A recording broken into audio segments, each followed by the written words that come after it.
soo gaaray dalka Sacuudiga magaalada waxay yimaadeen Makka al-Mukarrama booqasho ku soo mareen Istanbul wadanka Turkiga ardadii ku guuleysatay tartanka Quraanka Kariimka ee lagu qabtay masjidka suuqa Carmel ee ku yaala gobolka Minnesota gaar ahaan magaalada Minneapolis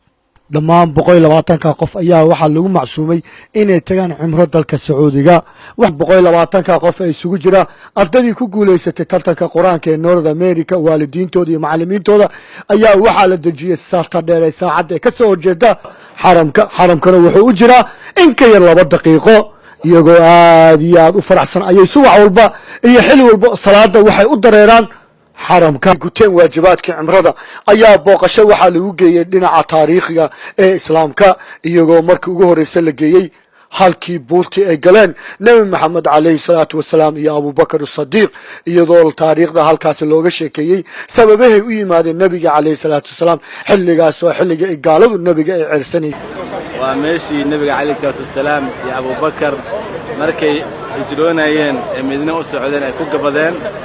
oo ay ugu yimaadeen gaaladii Quraysheed oo waliba Abu Bakar uu leeyahay rasuulka Ilaahay oo korkeenay taagan yihiin hadday hoos fiiriyaan وإن أركل هاي نبي مكاسوح وده عليه السلام أبو بكر محمد ما لنا استعلا وقف وإلهي سدح كويها لا تحزن إن الله معنا لأن إلهي عنده كقبتي كسر النقدان ليش هتكسر على عرفات وهلك وشيء النبي جينا عليه الصلاة والسلام أو يريقف كيستاجع عرفات وحجيي دل يردي يوالدين يا وحي هلك سي أركان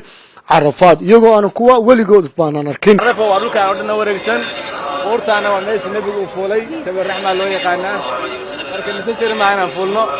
تسقط كاركو فكتجينا إن شاء الله تعالى كدي مركي دمستان عرفات أيا وحى أدني هلك قرآنك وكسر دقي النبي محمد عليه الصلاة والسلام قرآنك وكسر دقي سورة الإقرأ iyadoo halkaas ay tahay buur dheer ay dadkuna ay fuuleen ardadii ayaa halkaas waxay akhriyeen aayadaha quraanka iqra bismi rabbika alladhi khalaqa buurtaasi ayaa waxa la yiraahdaa qaaru xira waa halka nabi maxamed alayhi salaatu wasalaam aayadii ugu horeysay ee quraanka ay ku soo degtay ahayd iqra godir ku yaala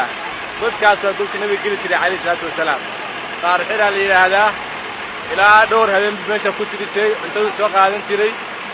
marka cuntada dhamaatay uu ku soo noqon jiray marka buurta dheer korkeeda ay ku taala hadda shanjala loo sameeyay qofkii koraya 1 hour bay ku qaadanaysaa